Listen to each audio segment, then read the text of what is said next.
Good evening, ladies and gentlemen. Welcome to another evening of Points in the Paint. My name is Sam Odeyemi, and I will be covering all things NBA.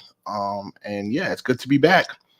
All right, so I want to catch you up on a few things. Got a nice little rundown planned for tonight. I think I'm going to start off first talking about the NBA Cup, in-season NBA tournament. I know I touched on that a bit last week. And again, it's a four-game in-season NBA tournament between all the teams. The winners of the teams, I think the players just get cash. It doesn't have any effect on the standings or playoffs or anything like that whatsoever. There's three different groups: Group A, B, and C, and that's for each conference. So there's three groups in the East, three groups in the West, and then each group has five teams, 15 teams from East and West, and that makes up the brackets. Each team plays the other teams in their brackets one time, so four games, and then the winners of those pools advance to a knockout stage. And again, the winners of that tournament just gets cash, and it gives, I think, a young players an opportunity to shine and kind of showcase themselves. And that's what the NBA is stating. And that kind of makes sense because I think the Spurs, all their games have been televised when it comes to the tournament games. And it just gives a young opportunity for young players to kind of put their names out there and show what they're about. I mean, not everybody knows.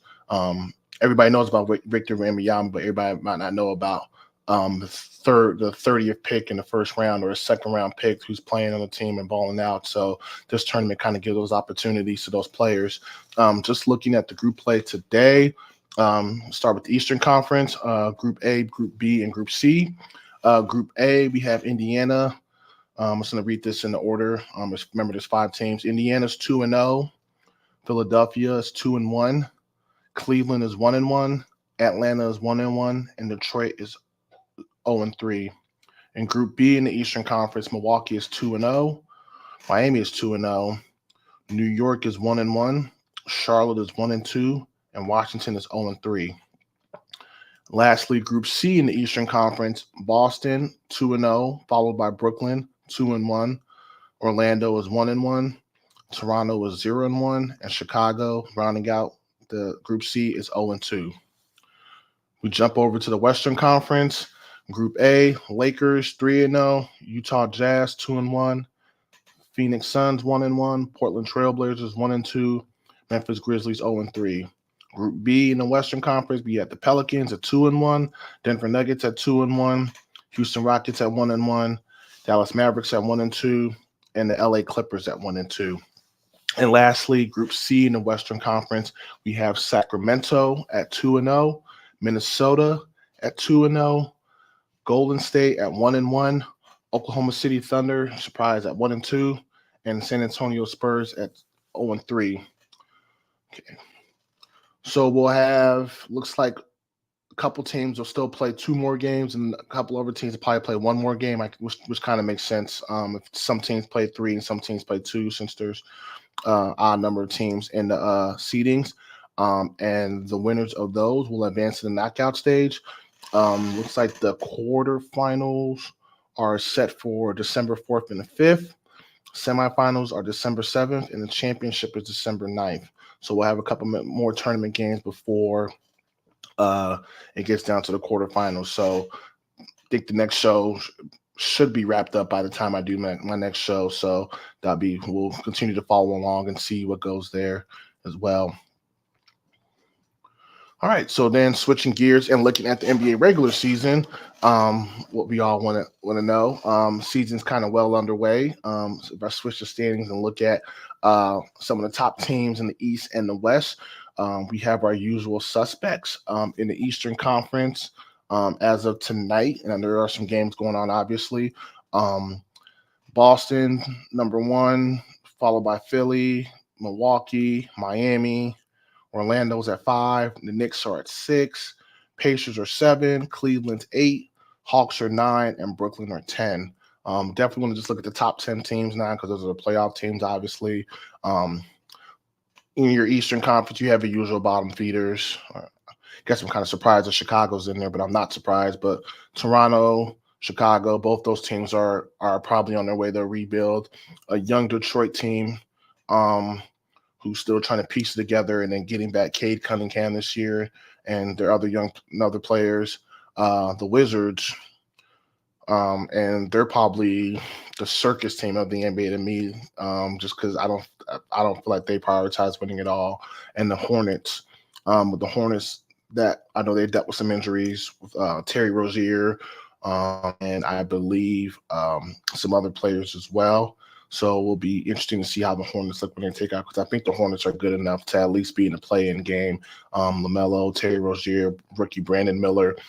I mean, they just got Miles Bridges back, if I'm correct, and he was a really good piece for them last year. Obviously, he's dealing with some legal issues. Won't really get into all that, but um, if he's continuing to produce like how he will produce, and once he gets his feet under him, I think Charlotte could probably make a run for one of those playing spots. If not, yeah, definitely one of the top 7, 8, or 9 or 10 the playing spots. Yeah. Not surprised to see Boston, sitting at 11-2, Philadelphia, 10-3. Again, Philadelphia, it's addition by subtraction, getting rid of James Harden. That was probably the best thing for them to get that presence out of the locker room. And you see it now. They're currently on a 2-game win streak. They're also rumored to be interested in Zach LaVine from the Bulls, which I could possibly touch on here in a bit later. But they're looking to only get stronger and get better. And the beautiful thing about that James Harden trade is, they were able to free up space for Maxey and Embiid to have the ball in their hands more, and got back some veterans. And then they got back some young pieces, but they can turn around and flip those veterans like Nicholas Batum, Robert Covington, and one of the Morris twins, and then get back additional players. So Philadelphia, if you're a Philadelphia Sixers fan, you got to be feeling pretty good about your team right now. Nick Nurse is a hell of a coach. We saw what he did in Toronto.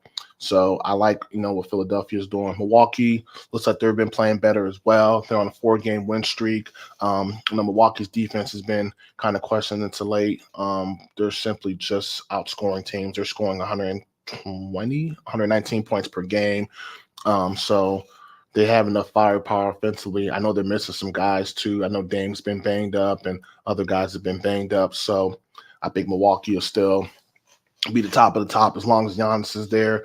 I'll be interested to see if Milwaukee makes a move or so, or if they target a buyout candidate here this season. I don't know. I don't think Milwaukee's going to stand pat. I think they really do everything in their power to make sure they get Giannis to stay. So that would be interesting to kind of monitor moving forward. See what the Bucks do. Okay. Miami started off the season. I can't remember. I think they're like 1-4, 0-4. They had a terrible record, but Miami has rebounded. Not surprised. Jimmy Butler led his team. Now they're sitting at the 8-5. Orlando, they have so much young talent. I'm honestly not surprised Orlando's 8-5. They still got to learn how to close out games, but they're a nice young team on the rise. I think Detroit will be like Orlando in like 3 or 4 years, which is they'll just be 2 deep at every position with so much young talent that they could just, run teams off the floor with their talent alone. The Knicks, of course, Tom Thibodeau team, they're definitely responding, bounced back at 8-5. Julius Randle's probably been playing better. He started off the season kind of slow. Pacers, Tyrese Halliburton's team, sitting at 7-5. That's good for them. They got some nice new pieces in Indiana. They got Obi Toppin and Bruce Brown, so they're trying to incorporate those guys into the lineup. But I like what I've seen from the Pacers so far and their pieces they got there. Cleveland, I'm honestly not sold on Cleveland yet. I know they got Donovan Mitchell and they got Darius Garland and they got some other pieces in the offseason. Was it Max Strus and this and that, and they still have Evan Mobley and they still have Jared Allen. But I'm only time will tell with Cleveland. We'll see how this Cleveland team does all year. They're sitting at 7-6.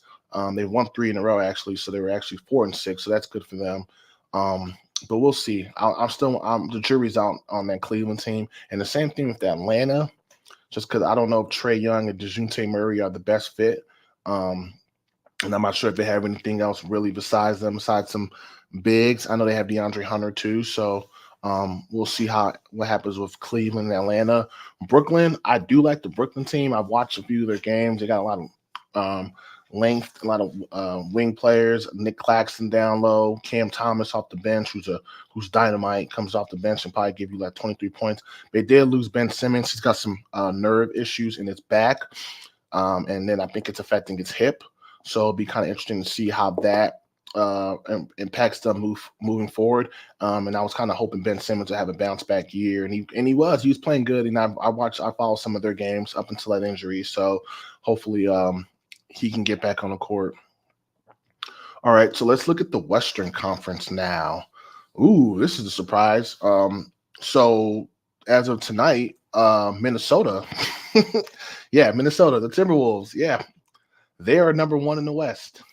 When's the last time you heard that? Probably like 2003, 2004 season when they had Kevin Garnett, Sam Cassell, and Latrell Sprewell.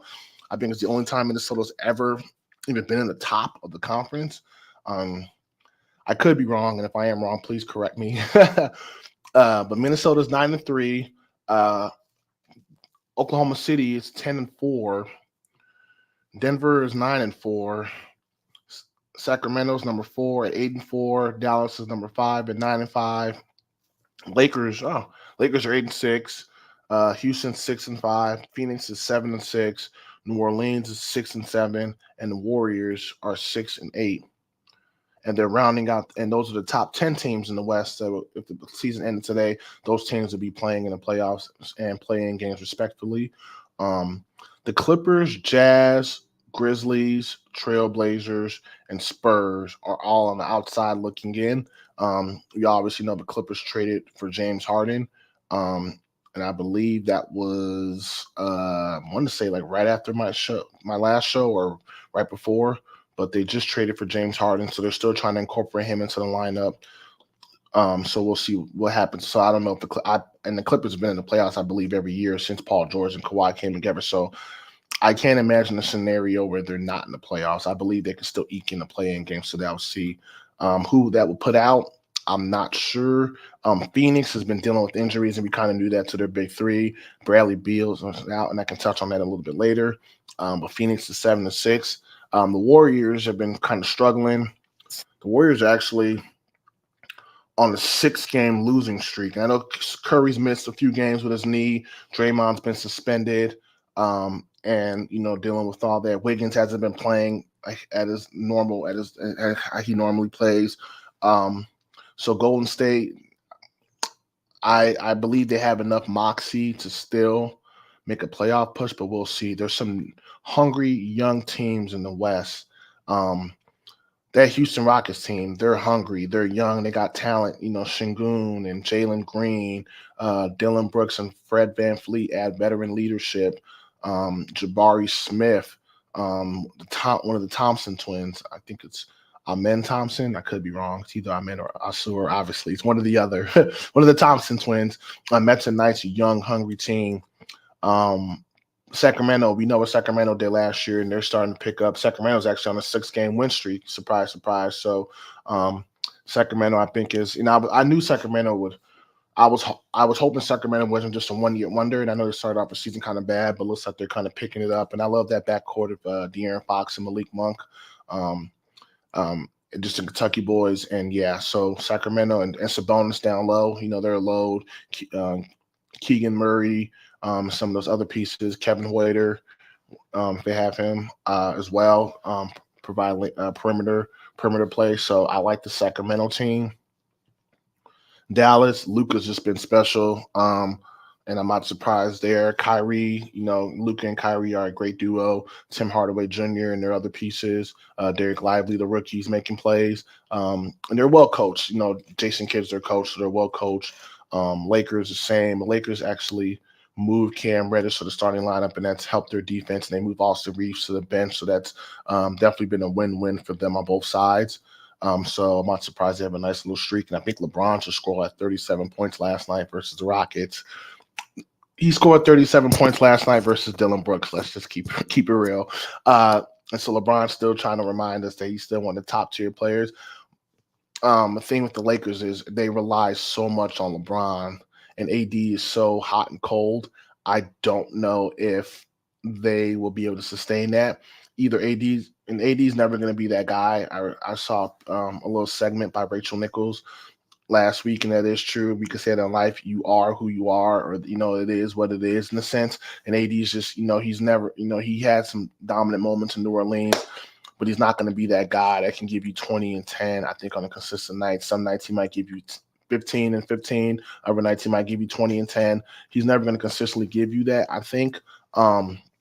So for the Lakers, you're going to probably want to look for somebody else to kind of step up and help kind of offset that scoring burden off LeBron, because if you don't want to see LeBron scoring 37 points in a November game when, honestly, I would put LeBron on ice till March and be like, all right, it's the middle of March now. You can come play, take the 1 month to get your legs under you, but we need you for the playoff push, because if you're the Lakers, you want to keep Bron fresh for the playoff push. You don't want him playing too many minutes. You already want to keep his minutes down, so he shouldn't have to score 37 points versus the Rockets team. And just to win by a couple of points, you need other guys to step up. AD is just not going to do that for you. So you maybe want to look at guys like D'Angelo Russell, give you a little bit more scoring. Guys like Cam Reddish, who has been giving you more scoring in the playing as a starter now, and just try to get a community approach. I think the Lakers are really, really missing Dennis Schroeder, though. He was a really big piece for them, and that's kind of underrated. So,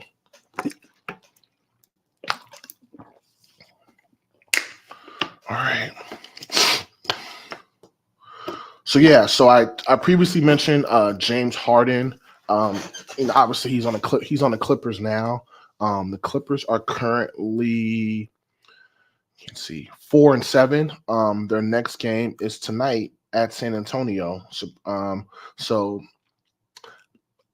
I would say the Clippers, I know they were struggling before. They should be able to win this game. The Spurs are not even good this year. The Spurs are 3-10. Obviously, Wembanyama special, and that'll be fun to watch. But I still think the Spurs have enough. I still think the Clippers, even with all their problems and their chemistry issues, I still think they have enough to beat the Spurs. Actually, Russell Westbrook actually asked the coaching staff to ask the coach staff to put him on the bench now. So now Westbrook is coming off the bench. Terrence Mann is now starting in place of Westbrook. So now you're looking at a starting lineup of James Harden, Terrence Mann, Paul George, Kawhi Leonard, and Zubac. A lot of guys, especially George and Leonard and Terrence Mann, who are all capable defenders and can switch, so that helps. James Harden has never really been known as a defender, so I won't throw him in there. And teams will probably attack him defensively, but if you have guys that can switch, you can kind of mask those issues defensively, especially when it comes to James Harden. And then bringing Westbrook off the bench gives him firepower, gives him energy, and gives him pump. I ain't gonna lie, I feel bad for Westbrook, in that situation, but he asked to come off the bench, so that just shows selflessness by him. But he was balling out in the Clippers, balling out the starters, and he was happy in this and that. And honestly, I'll say this again, the Clippers did not need James Harden. That's probably one of those trades. If you can go back in hindsight, maybe you don't make that trade, and maybe you just roll with the guys you got. But the Clippers were stacked, and they also had other wing players before all this happened, before that trade happened. So it was a trade that they did not need. But let's give it more time. Let's marinate, on what's going on now. Again, they're 4-7. That's 12 games. Let's give them another 10 more games. Let's see how they look at the end of December or so, because they could possibly still flip James Harden. I believe so. They had to wait like 60 days to trade a player, but they could possibly still flip James Harden's contract at the deadline if it doesn't work for expiring contracts, and then just wash their hands with this. And especially if it gets too bad, but only time will tell. That's just a GM and me talking, so don't worry about that. I'm not advocating for anybody to get traded. All right, some notable injuries.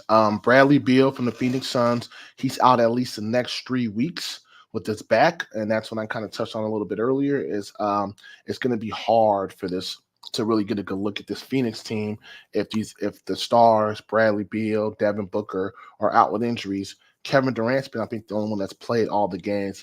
Maybe he missed a game here or so with injury, but I believe Kevin Durant's played every game this season. And so hopefully we can see these the big three from Phoenix in action. And I believe, like Bradley Beal, when he first came back in his first game, he played the Bulls, of course, and they eviscerated us.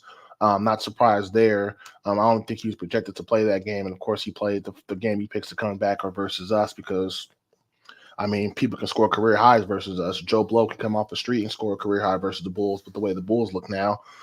And then the other big injury is Marcus Smart from the Grizzlies. He's got a left foot sprain. I believe that's going to keep him out for a while too. And now I'm looks like Luke Kennard and Xavier Tillman from the Grizzlies are also out too. Luke Kennard's out for 2 weeks with a bone bruise, and it says Xavier Tillman is considered week to week from an injured left knee. Marcus Smart's out 3 to 5 weeks. So man, those injuries are piling up for the Grizzlies. Steven Adams, already their center, he's out for the season. He's had surgery. Brandon Clark, nice promising big man, young big man. He's still recovering from his Achilles injury in March. So the Grizzlies are 3-10. I mean, Ja Morant comes back after 5 games, but or after 25 games. So he think he's eligible to return December 19th or so. I think when I read it last. But honestly, I don't know if it'll matter at this point. The Grizzlies have so many injuries. Even if he comes back, they'd have to go on a hellacious tear to even be in position, to play in the playoffs. I mean, as I say this right now, Memphis is 3-10. They lost 1. We'll see. 13. So yeah, 12 more games before Ja Morant's eligible to come back. And we'll see. We'll see what Memphis has. I mean, honestly, if it turns out this season's a wash, then so be it. I mean, you'll get a top draft pick and you can add. But I mean, sitting at 3-10 now, and with the West being the way it is, it's not good. I mean, maybe the Grizzlies would have to jump the Jazz and the Clippers, potentially going to even get in the playing game. And I don't know if they have enough that, but you've seen teams going on crazy runs, and I mean, it's not out of the realm for a team to win like 20-something games. We saw the Miami Heat do it before, and this Grizzlies team is gritty enough. But yeah, only time will tell how Memphis ultimately finishes up. So I would definitely want to take a look at them again in a couple weeks. I mean, a couple weeks will definitely, but I think it'll be about another month. Yeah, just about literally before we can really look at them when Ja Morant comes back. So we'll table our expectations for the Memphis Grizzlies there. Okay. All right. So a couple of me and some of the other guys, and feel free to check out our Facebook page for frequency's sake. We did a piece, and you can also I'll post it on my Twitter as well. My handle is below. I'm Mark0220. But we did a piece on Zach LaVine from the Chicago Bulls, and definitely feel free to check that out again on our page. But we all kind of wanted to highlight, or we all speculated, a couple me and some of the other guys, on where he would end up, because we think that might be the next big name player on the move. The Zach LaVine from Chicago, DeMar DeRozan from Chicago, and Alex Caruso all play for the Bulls. They're all rumored to be on the trading block, and that's just because the Bulls have underperformed this year. My hometown team has just been bad. Personally, I think we need to just do the rebuild, just call it in. I don't think we're good enough to compete. We're not good enough to. I don't think we're just not good enough to compete with some of these top teams in the NBA. And what sucks about all this is I think with the healthy Lonzo, we wore, because he was perfect for us. He gave us a nice trio with Lonzo and DeMar and Zach, and you have a point guard, Lonzo's the point guard, pure point guard who sets guys up. He's tall, he's 6'6", he can shoot threes, and he's a proved 3-point shooter, so he can help space the floor. These are things that the Bulls have struggled with, are 3-point shooting, and just scoring. And the offense was so much more different with the point guard like Lonzo in the lineup. And so losing Kim has been something we've never, and that's been almost 2 years now, because he went down 2 years ago, and he missed all last season. He went down. So it's going on 2 years this season, and he's going to be out for the rest of this season. Losing him was a blow. You can call whatever you want, but that team, that was perfect for him. Praying for Lonzo to make a full recovery and get back to basketball. I think we all have experienced in life something that we love taken away from us, and you just appreciate it that much more when it's gone from you. Obviously, in his case, basketball, that's his livelihood. That's what he grew up on. His, with his brothers, so, and he's only 25, 26, so he's still young enough to still have a productive career. So hopefully he can grow from this. Hopefully he can heal from these injuries and move forward and continue to have a productive career. But with that being said, him not being in the lineup, the Bulls are suffered a lot. They had a nice comeback win versus Miami over the weekend when they were down like 22-1. It was like ridiculous. I was like, it was so bad. It was just like all you could do is shake your head. They came back and won, but it doesn't really matter. If you're a Bulls fan, I'm looking at these numbers now. We're 5-9. Our leading scorer is Zach LaVine at just under 22 points per game. Even that's kind of funky to me because I feel like Zach was averaging like 24 or 20. These last couple of years, Zach was averaging like upwards of 25 plus points per game. So his scoring is down by 6 points, a lot. So I'm kind of, I'm definitely, I definitely think Zach's gonna get moved.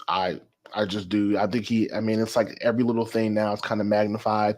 And honestly, you should move Zach. You should move DeMar. You should move Alex Caruso. If you can move Vucevic, you should move these guys to contenders, to teams, what I'm saying? Give the young guys on the Bulls an opportunity to thrive. Let's see what Kobe White can do. Let's really see what Patrick Williams can do because he's been under a microscope too, and he has not progressed. And the same thing with Kobe as much as you want him to. And man, that just brings me back to another point with the Bulls is our player development department is ass. I've been saying this for probably almost 2 years now, but it's just bad. Like you get players that come into your organization, you have to develop them. You have to nurture them. When children are in school, when kids are in preschool or in kindergarten, kids are nurtured. They're groomed, they're educated. All those years, and every year, they're a little smarter, a little older, a little wiser, a little better. The Bulls players, we get guys, and the Bulls are my hometown team. I can go down the list and look at some guys that we've had who've left Chicago and suddenly just blossom. Bobby Portis, what's this guy's name? Mirotic, he left. He blossomed. I can think of so many more. Not Tyson Chandler when he left in 2006 or so, and he went to New Orleans, and him and Chris Paul. It's like so many guys find themselves and really elevate their game once they leave Chicago. Lauri Markkanen, that's playing for the Jazz. We traded for him or we something through Minnesota, and now he was an all-star last year. And it's just like when you have these guys, you have to be able to develop them, and so your team can grow. And that's why I like some of these other teams like Golden State or the Lakers. More not so just because of the flash and the allure, but that you develop your talent. We have good young talent on this Bulls team. I don't care what anybody says. We have good talent, but we have to develop them. That's the key. Kobe White is only 23, 24. Ayo Dosunmu, 23. Patrick Williams, 22, 23.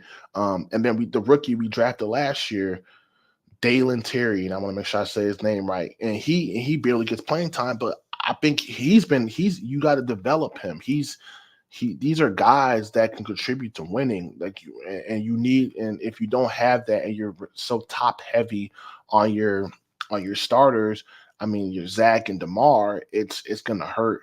It's gonna hurt your development. So, and I just pulled up Lauri Markkanen stats because I was curious. This guy is averaging 25 points, 9 rebounds, 1.2 assists, shooting 48.7% from the field. 25 points is 15th in the league. 8.8 rebounds is 22nd, and 1.2 assists. Would I want to see him average? Could he average more rebounds? A double-double. Could he give me 24? Yeah, but he's very perimeter oriented, so that makes sense why his rebounds aren't, why he's not in double figures. But he's still averaging 8 rebounds. And he's much improved. And we had him. 2017, and we traded him. He went to Cleveland. And he really, like when Larry went to Cleveland is when he really found himself. So we had him, and we just did not develop him, and it's just one of the many things the Bulls does that irks me. And I hope two things. I like Donovan as a coach, but we need to improve our player development, and then we probably need to get rid of some of these stars and get draft picks and aspiring contracts, and then heck, ride the youth movements. Let's Kobe White, Sumu, give them some run.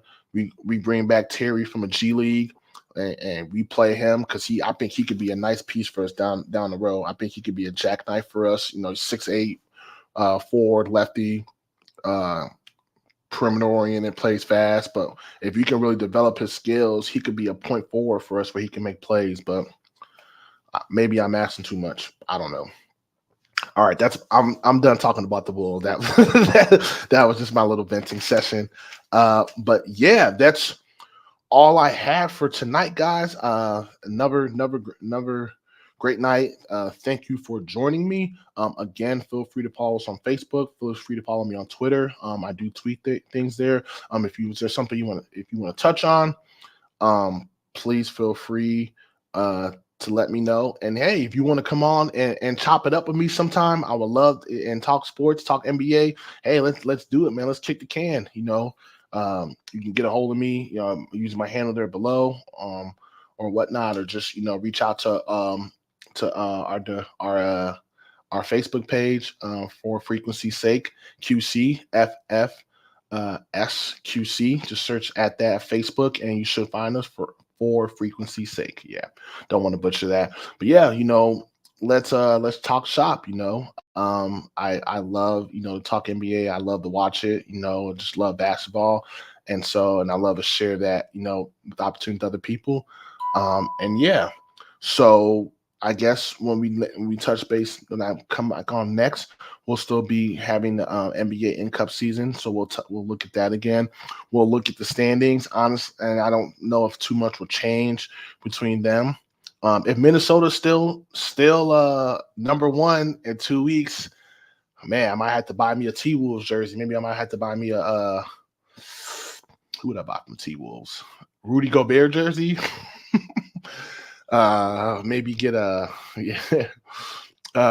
maybe, I don't know, but if the T-Wolves are still number one, but I mean they're for real, man. They're for real, and I'm not knocking them. Looking at the roster now. I can get a Luka Garza jersey because he went to my college, Iowa. Shout out Luka Garza. Yeah, man, I might have to go cop that Luka Garza jersey. And I haven't bought a jersey in so long. The last NBA jersey I bought was Derrick Rose jersey in 2010, 2011. And yeah. So yeah, this is another edition of Points in the Paint. My name is Sam Odeyemi. Again, my Twitter handle at Mark0220 is below. Feel free to tweet me. Thank you for joining me this wonderful evening. And stay tuned for more dope NBA content. Have a wonderful evening, ladies and gentlemen. I'm out.